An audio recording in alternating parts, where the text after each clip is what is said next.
Hello everyone and welcome back. This is the joinDOTA League Season 2 and we have moved on from the Asia region to the Europe region. And this is once again Division 1. This is going to be a best of 2 series. Just 2 games to determine round robin standings based on how many you win or lose between Virtus.pro and Power Rangers. It was originally going to be Virtus.pro and Hehe, but unfortunately something happened with Hehe. I'm not sure exactly what, but Power Rangers is going to be here to play the match in their stead. So, we're going to go so once again, this is just with Heflatv. My name is Roxas. I'm going to be solo casting today, so hopefully a little bit better than the last series because now I have caffeine. Delicious. So life's going to be good. So everyone already moving through the picks and bans pretty quickly.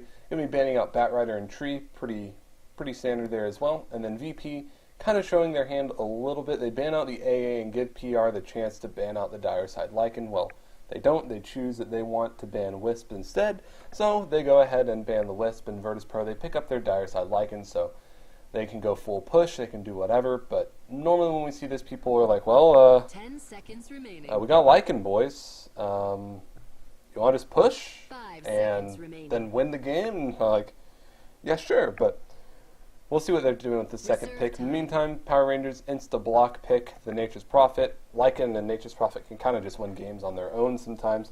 And Marana, just a very good hero. Kind of ignored a little bit more in the Southeast Asian and Chinese scene, but, well, I mean, I guess in WPC they kind of use it. But in the last series, Pod was completely ignored in both games, not picked nor banned. And Virtus.pro, they pick up a Brewmaster, going to be going in the mid lane probably. Remaining. Another hero that has gotten a lot of attention lately, so we'll see if VP decides they want to ban out a Doom, or if they want to ban out more anti-pushers such as Coddle, or Shadow Demon is also good. Shadow Demon, decent anti-push, also lanes very well with Marana. Very good against Lycan as well. Just being able to disrupt him after he shapeshifts and waste some of his time there in that move speed. So, Power Rangers is going to ban out Disruptor. I mean, Disruptor's a very good hero in his own right, but I'm not sure exactly what they would be planning to that would be really shut down hard by Disruptor. Something such as a Weaver. I mean, Nature's Prophet, yeah, it's a pain in the ass, but, you know, whatever. Your TP's only on 20 seconds. It's pretty easy. So, anyway, yeah, I guess, see, I can tell VP is thinking about this too. Jotam's thinking about this as well, because he's taking a lot of time with this next ban, and okay, they just use both bans on the Marana combos, I guess. I mean, both of those are pretty good against both Lycan and Brew. Lycan's going to build a BKB. Enfeeble is kind of a pain in his ass as well, not to mention just the laning stage. And Brewmaster, if he can just get Fiend's Gripped and then Nightmared and then Arrow and get permastunned and can't even get off your ultimate, well, kind of difficult. But all support's going to be banned out. Dazzle going to be banned out as well from Power Rangers. They probably want to pick up another good support here. Maybe something, I think a Rubik would be pretty strong with Lycan and Brew on the field. I think Enchantress is also very strong, especially against Necrobic builders. What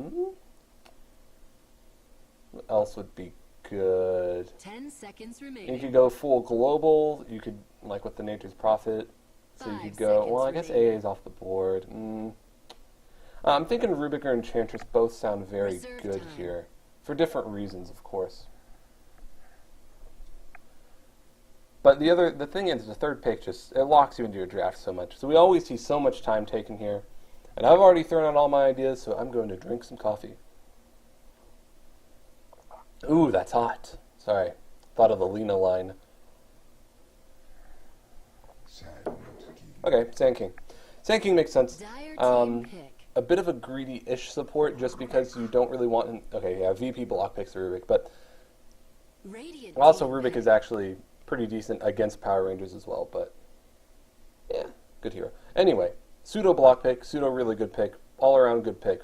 No wonder that Jotam snatched that up right away. But Sand King a little bit greedy in the sense that he doesn't offer too much because Burrow Strike is such a low range around the early levels, and you want him to stack and farm the jungle with Sandstorm.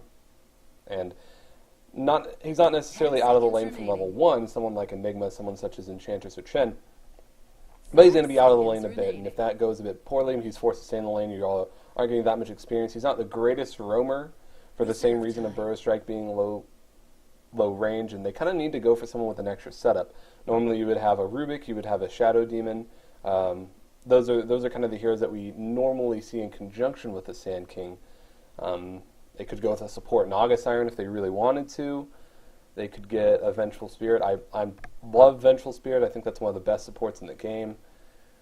That works pretty well with Mirana as well. Or they could just go pure DPS. They could go Visage. I think Enchantress is just so good against Lycan in general that it's really tough for me to ever turn that down. I'm also an Enchantress lover. I pick her in circumstances when I don't think I should, when probably she shouldn't be picked. In this case, she's pretty squishy, so. And you also have the jungle a little bit occupied. Okay, cool, they pick Enchantress. Dire team pick. So Power Rangers is listening to the stream and they agree with me. Ugh.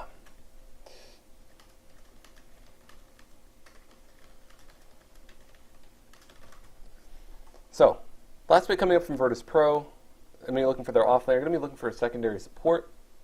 Rubik in combination with Visage is very strong in general. 10 seconds Shadow remaining. Shaman, interestingly, is still on the board. He's on the dire side. He 5 works very well with seconds Lycan. remaining. Similar to both Lycan and Nature's Prophet, sometimes Lycan and Shadow Shaman themselves can win a game. Reserve time. If they want to throw a Brewmaster in the offlane, they can pick up a Death Prophet. Not super common because she can get jumped pretty easily with Moonlight Shadow. They could go for just a standard Dragon Knight, but then you have 3 Strength Cores, whereas Power Rangers can pick up a Timber Saw if you want to use your last ban on that. That can be pretty difficult. So, oh, okay. Radiant team I like pick. it. Okay, so sometimes we all get bored of the same draft, you know, whatever. But this is interesting. So support Dire Spirit team Breaker ban. is kind of similar to support Wraith King. I think this is going to be a support. But this gives a lot of initiation. It's a very tanky hero as well. He doesn't really need that much because you have physical damage that's 10 going to come out from seconds Lycan remaining. himself, as well as the damage that's going to come out from the Brewmaster. Not to mention you're going to 5 have Hal to seconds help you out. remaining. Fadebolt is there as well. They think that this is an offlaner. It could be a core Spirit Breaker. Maybe they can run in some sort of weird aggressive Reserve tri-lane. But Wraith King going to be banned out from Power Rangers here. I mean, Timbersaw is so freaking good. If Power Rangers passes up on a Timbersaw here, I would be very surprised. The only reason I would see not picking up a Timbersaw is thinking he would have such a terrible time in the lane that he wouldn't be able to do anything before the game just ends. But you have 3 Strength Cores there. You have a Rubik as well, who is not the worst against Timbersaw because you can lift him during Timber Chain as well as steal Timber Chain pretty simply. And you have the Spell Shield to really help you out against all that damage. But the last ban going to be pretty targeted here. I'm pretty sure Mirana is the 1 position. And they can always throw the Nature's Prophet mid. Nature's Prophet mid on Radiant is also quite good. Well, I think you would really want to throw Timbersaw mid if you did pick him, but they ban out Puck. Okay. Puck makes sense too. I think Puck would actually have a really hard time in this game, to be totally honest. But Dreamcoil, Wrath of Nature, Starfall, Epicenter, all that stuff, pretty good. So it's a good tempo controller, not to mention PR like to run that hero a fair amount. Not to mention it's an elusive hero. But still, I mean, you can't... I guess you can phase shift the Charge of Darkness, but... You know. 10 seconds remaining. You know. So we'll see. 5 seconds remaining. I'm out of ideas for this last pick. I think it should be Timbersaw. I think it should be Clockwork. Reserve time. That's really all I'm thinking about. Like, do you go... The thing is, do you go anti-push or do you go gank? I think that gank makes a lot more sense for their lineup because they have the global teleport from the Nature's Prophet who can be pushing and then always come into a fight. You have Moonlight Shadow to be helping you out as well. You have lots of stuns. You have a lot of powerful presence in the laning phase. And normally when you have your powerful presence in the laning phase, you want to either transition that to something such as pushing all the towers or 10 taking map seconds control remaining. by taking control of the jungle and then taking towers while they're all dead. So, oh, okay. This Dire is team pick. a mid-lion. Mid-lion, quite strong. The only thing is he's so squishy. He's so squishy. He has a lot of mobility, and yeah, it is a support Spirit Breaker. So, got 4 strength here. Should pick Timbersaw. But anyway, Unless, no, that's F and G. Is this a mid enchantress? No, that's Scandal. Okay, hold on. Okay, I think there are going to be some swaps here, because this is either a core Sand King or a core Lion. I think I would favor the core Lion. I'm not exactly sure, but anyway, let's introduce VP first. This is going to be game one of a 2-game series between both of these teams. Oh my gosh, it's a carry Spirit Breaker and a support Brewmaster. Anyway, so Rubik going to be played by JOTM. Johnum. God going to be going in the mid lane as the Lycan. And we're going to have off lane the stand-in Inquisitor, going to be playing the Tide Hunter. Support Brewmaster, we've seen it a few times from him, to some success, to some not so much success. We'll see how it turns out this game, but it's going to be NS. And then on the carry Spirit Breaker, we're going to have Illidan Stormrage. On the side of PR, we're going to have F and G playing on the Enchantress. Nature's Prophet, going to be taken up. I've never tried to say that name in my life. Cheshire Cat. Oh, Cheshire Cat. That's it. Cheshire Cat. Sand King going to be played by Scandal. Lion going to be played by J4, and Potom going to be played by Moon.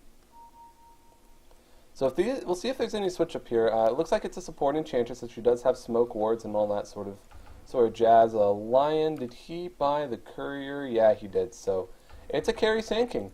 So Sand King as a core, we don't see too often. Sorry. Go. Alright, cool. Everything's working out here. Everything is working out.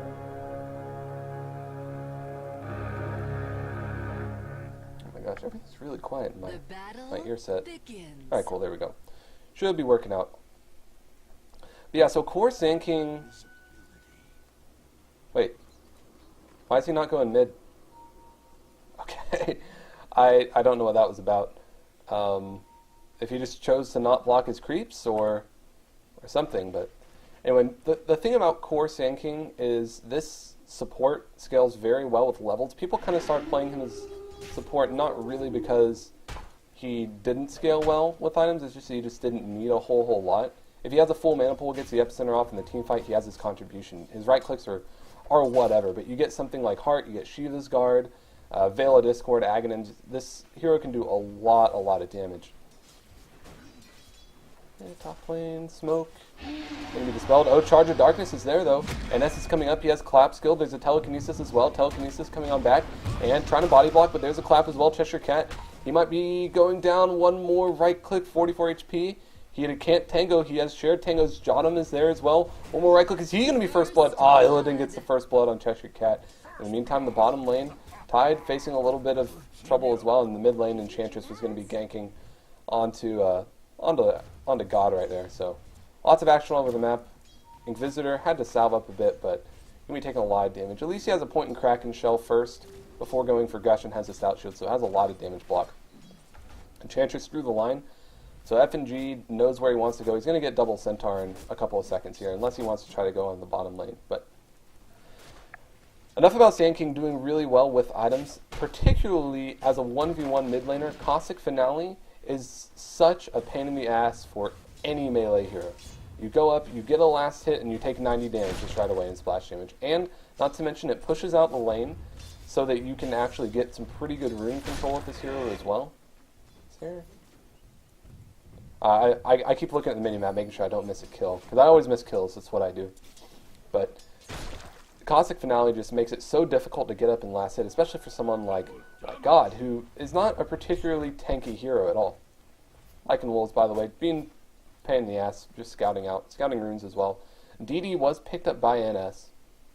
And this is the way we see NS play as support Brewmaster. He basically just gets boots first, roams a lot, tries to do what he can, and he gets like 1 or 2 claps off, but he pretty much plays it like a support Wraith King in its own right. And Burrow Strike onto God as well. Scandal getting the right clicks off. Howl is there. Is there any Caustic Finale on any of these creeps? No, there isn't. So not gonna be able to get it, but still lots of damage. Gank gonna be avoided from Cheshire Cat, but NS comes in with the DD. Not gonna be able to get him. I'm not crazy, right? That is Cheshire Cat. I think it is. I'm paranoid now. I'm gonna double check because I'm always so scared of being wrong. Also, Tide stacking these Ancients pretty well. Gonna farm that with Anchor Smash in a bit. So, top lane, Charge of Darkness is going to be used, but looks like they're just going to want to cut the wave and push this tower down as well. Enchantress moving up towards the mid lane. She's going to be able to push this tower a little bit. Has a skeleton, can raise dead a little bit. Top lane. Yeah, no one's dead yet. Everyone's just kind of flirting with disaster. Also, Illidan picked up an Oov, so we'll see if he goes for Scotty on on Spirit Breaker the same way he did on Drow Ranger during the TI qualifiers. Lycan, is that just his bottle? Yep. But still, top tower gonna go down, something you don't normally see for a Nature's Prophet. I mean, like maybe when he leaves the lane and stuff like that. And these skeletons are being a big pain in the ass for Rubik, so good play there from F&G on the Sporting King Mistress. Meanwhile, bottom lane, J4 comes in, he starts with the Hecka, but arrow off the mark. It was only a level 2 Earth Spike, the duration's not that great, and Inquisitor trying to get there as well. Leap for the body block, he's getting a little bit greedy here. He's really tanky though. He doesn't really care at all. Rubik in the meantime goes down towards the Ancients, so I missed the important kill, don't worry about it. Looking at our CS, 20 for 5 versus 18 for 2 for Illidan. Looks like he's going to pick up his treads. There he goes, hits 950 gold right away. The reason we don't really see like Spirit Breaker as a core too much is he, like, especially because he needs a BKB, he needs some damage in the form of, like, well, I don't know. Like, he just doesn't stand and right-click people as much as some other carries. As it's sometimes heard, and a term I hate is the term proper carry. Like, oh, you need a proper carry here. You need an anti-mage. You need a Medusa. You need a Phantom Lance. So those are proper carries, but there was a dive attempted, but Tidehunter sifts it out. Couple Enchantress creeps allows you to dive, and looks like Nature's Prophet coming in as well. Going to be able to get that. F&G lets the Centaur die, so now they don't have a Swiftness or Dire structures are fortified. Tomato is there to cut the creep wave a little bit, and they'll be able to get this tower. Mirana gets the last hit as well. Let's see, is she going for a Hand of Midas? No, she gets Phase Boots, Ring of Basilius, goes for the fighting build. But yeah, Illidan, I just don't really see enough carry Spirit Breaker. I can speculate that it doesn't do so well just because of his stats. He doesn't. I don't know. Everything that like I'm thinking in my head as I'm about to say it, I'm like, well, that doesn't make a whole lot of sense. He has good initiation with Nether Bash. Once he has a BKB and an Aghanim Scepter, he can do really well. He has a lot just with his bash itself. Greater Bash is what it. Yeah, Greater Bash. He can do a lot with a lot of attack speed. He does well with crit. I mean, he can't buy a Basher because of Greater Bash, so he can't get an Abyssal, so he doesn't really have any lockdown through BKB, but whatever. Meanwhile, Scandal, doing very well in this mid lane. And we see God having a very tough time. He's keeping up in CS, 27, 28, mostly with the help of his wolves, but he's had to bottle curl a lot, and it looks like Moon will be going for a Maelstrom here as he picks up Gloves of Haste. Be very surprised if we see him go for a Hand of Midas, but I don't think it'd be so bad, especially in the circumstance where he's gotten a lot of last hits. He's got 1 kill, he got a tower last hit as well. I think he can get away with the Hand of Midas here. And against the pushing team, you say, okay, you don't want to get Hand of Midas because they're going to push towers, but just in particular with Lycan, if you just minus one of his wolves, it's actually a lot of damage that they depend on when they're pushing the towers. Top lane, after being completely abandoned, tower will finally go down. Jotum, being a greedy support, steals the last hit. Mid tower going to go down as well with the help of Enchantress and Cheshire Cat, so gonna be good stuff. I think PR are pretty equipped to deal with the Lycan in his own right, just because they have Nature's Prophet, who's probably going to go for a Necro Book of his own, and they have Enchantress, who's able to steal one of them in the fights. So, J4 going to be getting some experience in the top lane. Right now the agenda is kind of just to sit and wait, because Lycan, God wants to finish up his Vlads, he wants to go for Roche pretty early on. Illidan, let's see what he goes for. It looks like he's going to be building into a Vanguard as he's picked up a Vitality booster. Not sure exactly when a core Spirit Breaker gets active. Normally you kind of just, in your low-level pub games, you just kind of see YOLO Spirit Breakers and, well, Jotum, don't get wrecked by those creeps. He made sure he warded. And it was pinged out. So Scandal was able to see that ward or something? I'm not sure. But he instantly pinged out where that ward was. So definite map hacks. And Need to get that ban on him. Inquisitor just level 3 Anchor Smash, trying to farm these Ancients up, doing what he can. There's a Satyr Tormentor here from Enchantress, just harassing him as well. This is what I love about this hero as well. You can always just send creeps out pretty willy-nilly, because they're just on a timer. And if you have good control groups and good micro, you can just be pretty much everywhere on the map. So, Scandal, we did mention, he did pick up his Blink Dagger, so he can be a little bit active. Let's see if he goes for Illidan here. He has a Blink Burrow Strike, he has a DD as well, activates it. He wants to go for this. He has Max Burrow Strike, there it is, and Cheshire Cat TP's in. Illidan does not have Charge of Darkness. He has it in 1 second, and can he use it? Oh, gets the last right click in time. I was looking for the creep wave or someone to click on, and while his screen was moving just a little bit there, so 5 for 1. As the laning stage breaking down. Potamus got 50 last hits. It looks like she will be going for a Hand of Midas. Yeah, so I think that's smart here. I think you can get away with it. Oh, mid lane, Epicenter going to be used. God pops the Shapeshift right away, but arrow! Oh, barely dodged there, using the Bottle Crow as well. So, Moon picks up the Midas as well. And Cheshire Cat picked up his Midas. So, in a fight, Wolves don't exist because they're both going to get Midas, and Enchantress is going to steal one of the creeps. So, it looks like God, during these pushes, will probably just have one Necro creep. Looks like he's going to stack. No, he's going to farm those Ancients. And FNG, he's getting charged, getting pinged as well. He has 3 points in Untouchable, though. It's going to be really hard to kill him. Just look at that. Oh, but he just needs one hit. That was a lot of damage there. And Johnum and S are coming in. Nether Bash is there as well. Fadebolt able to finish him off. And spotted by this Observer Ward, Enchantress does go down. Let's see what CU decides to go first. He's picked up the Ring of Bassi. God, I want to be careful there, friend. I think there's no Blood Suka on this team. Scandal picked up his Arcane Boots as well. So, what was God, I don't even remember what I was talking about. It looks like Nature's Prophet, he's picked up a Sage's Mask. Whether this is going in for a fast Orchid or a Medallion remains to be seen.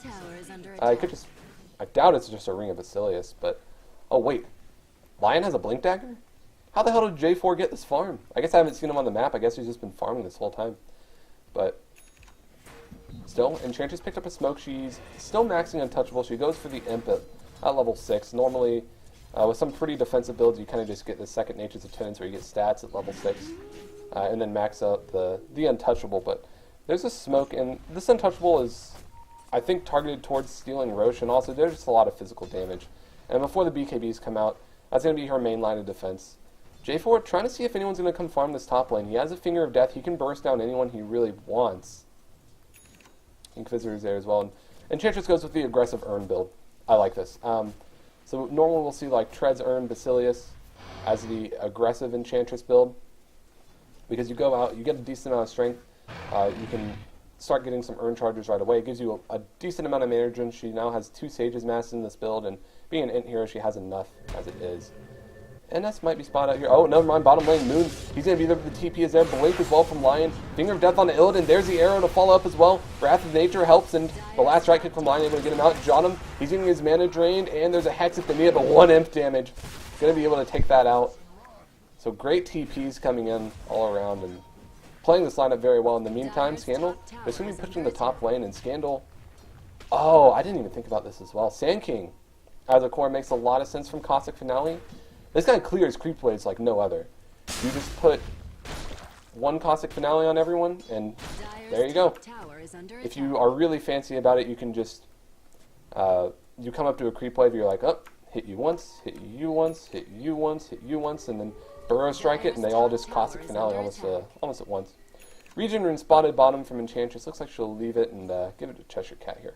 Is he going to go for a Medallion? I'm not sure exactly, because he's still sitting on all that money. Speaking of Medallion, we see that picked up by God.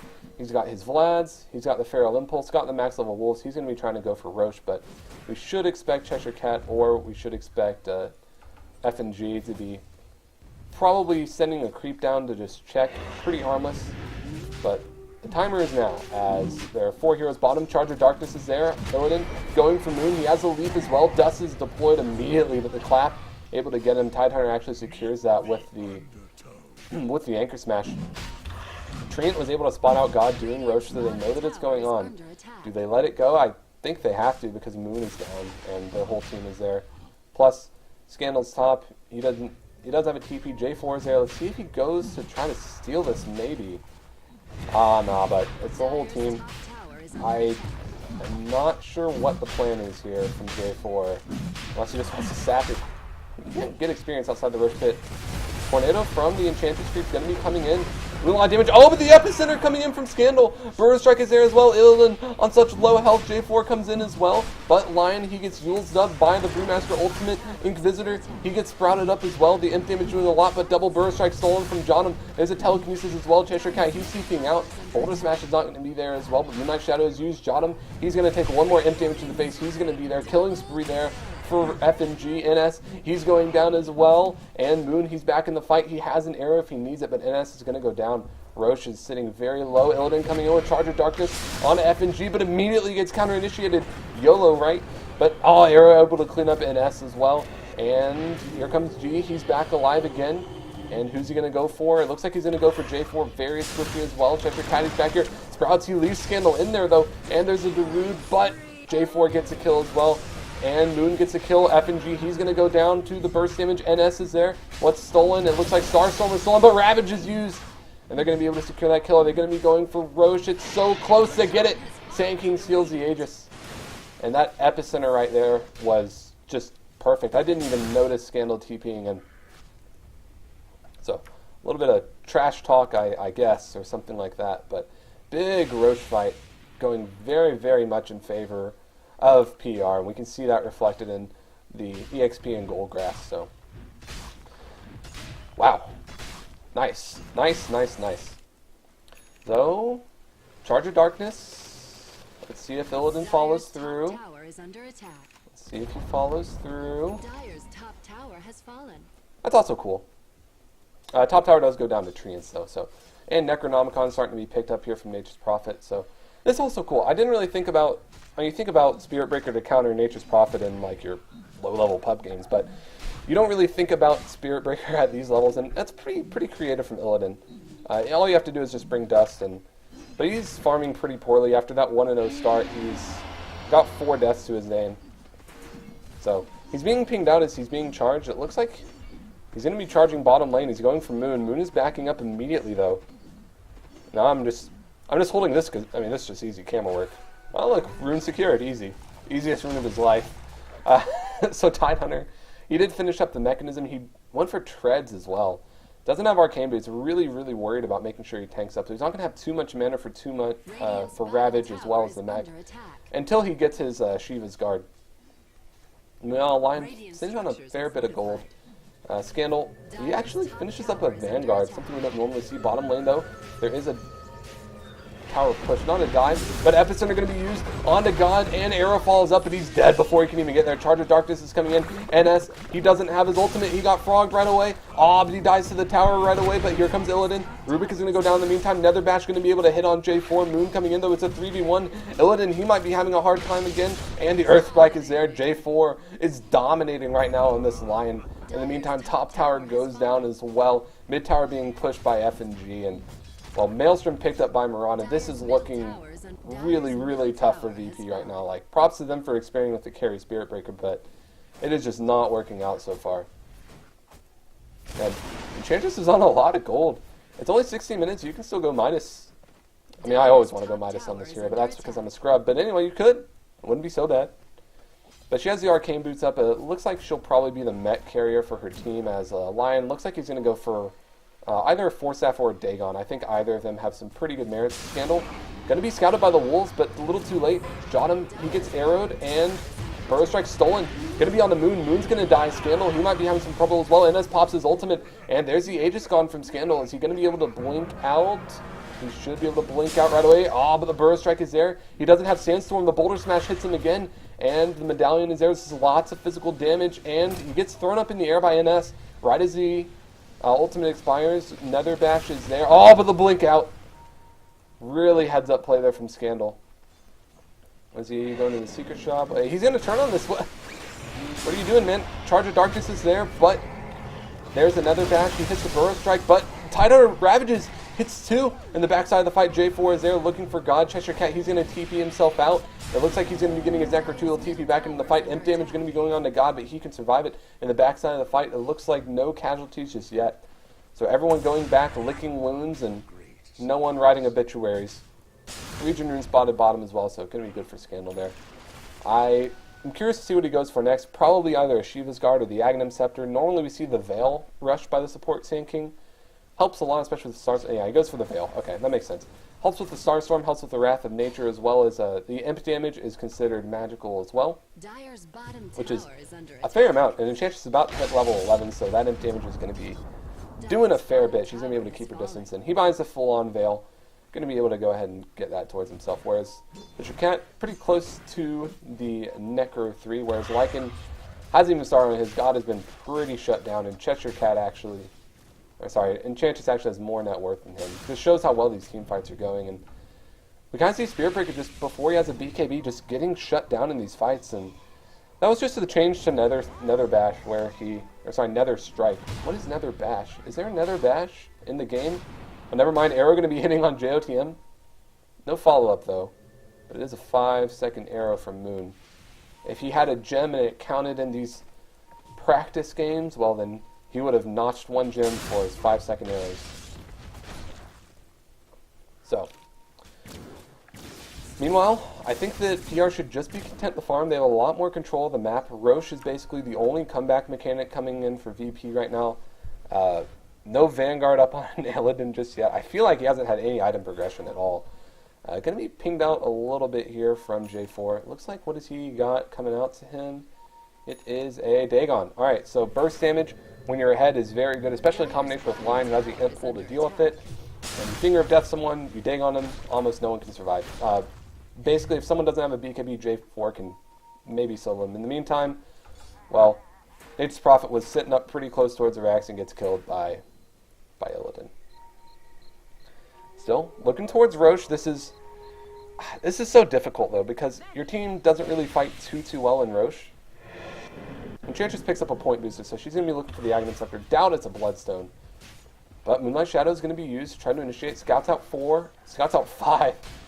And she's like, well, alright, they don't have detection, thank goodness. And Jotum takes an Imp damage, but there's a Telekinesis, Charge of Darkness now onto Lion. Brewmaster, Primal Split right away, throws the Enchantress up in the air, but Epicenter comes, Ravage is there as well. It's a 2-0, and Sand King disconnects. They need a pause. They have to pause. Sand King is not in the game unless he's being microed. But anyway, Wrath of Nature's coming in. FNG, he's there as well. It looks like there was a buyback there from Nature's Prophet.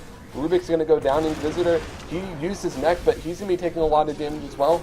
He just gets sprouted up, taking a lot of damage from these Necro minions, and I guess they don't even need him for the fight.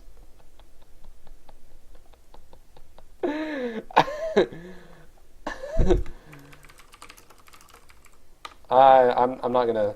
I don't want to get a warning or anything for typing stuff like that in the chat. So, I mean, he walked in. I mean, there are a lot of burrow strikes and sandstorms and veils to be had, but the Epicenter did a lot of damage, and he's gonna be thinking like, well, guys, good job with the fight. And that's just when you're ahead by this much. Sometimes anything works. And there are not even any BKBs, like Ravage did full damage and everything like that. Enchantress this is a stage in the game where she starts to do a lot of damage. Moon is absolutely huge. He's got the Mjolnir coming out to him. My pet thanks you. So, very, very good stuff. And no one's anywhere close to a BKB. Just the Epicenter, everything. He only has Arcane Boots. He's saving up for his Blink Dagger, but just everyone else has all this swag, and he's... Well, the Rats are getting out pushed, they're getting out Team Fought, and Carry Spirit Breaker moving on to Cheshire Cat gets them! Yeah! Don't know why I was so excited for that, but anyway, NS throws out the Drunken Haze. There's going to be a TPN coming in from Tidehunter. Does he have Ravage? No, he does not. But the Mjolnir charge is going to be thrown onto F&G. You don't really want to focus him now, but the Stolen Starstorm doing a lot of damage. Nature's Attendant's doing a lot as well. NS taking a lot. He gets the real Starstorm in the face. Imp damage doing a lot as well. Just the right click's going to be able to get him. Moon secures a double kill. Rubik, Jotum in the meantime. He can't really do this besides throw out some Fade Bolts, and we'll see.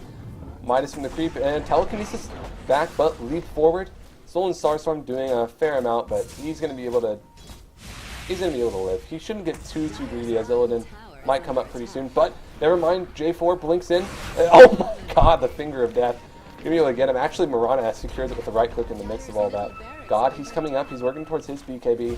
He's not going to be able to save this Rax, though. And Scandal's sitting on a lot of money. You can sell that bottle for something. And Jotum, they just call it GG. They know they're too far behind at this point. Their top lane's getting pushed in. We're going to be moving into game 2 right away. At Celebration Epicenter, going to be able to blow up AS. So that's going to be it for game 1. This is once again a 2-game series. Just once again a 2-game series for the joinDOTA League Europe. This is Division 1. It's just for the round robin standings. Regardless, it's not a best of 3 or anything. We're just going to play 2 games. So don't go anywhere. We're going to be getting right into game 2. We're going to be getting into the lobby. It'll just be a couple minutes. Once again, thank you for watching. I'm Roxas. You can hate on me or love on me on Twitter at CallMeRoxas, and as well as both of these teams, PR and VP. Make sure you go out and support them. So, I'm going to get into the next lobby. Thanks for tuning in. See you in just a moment.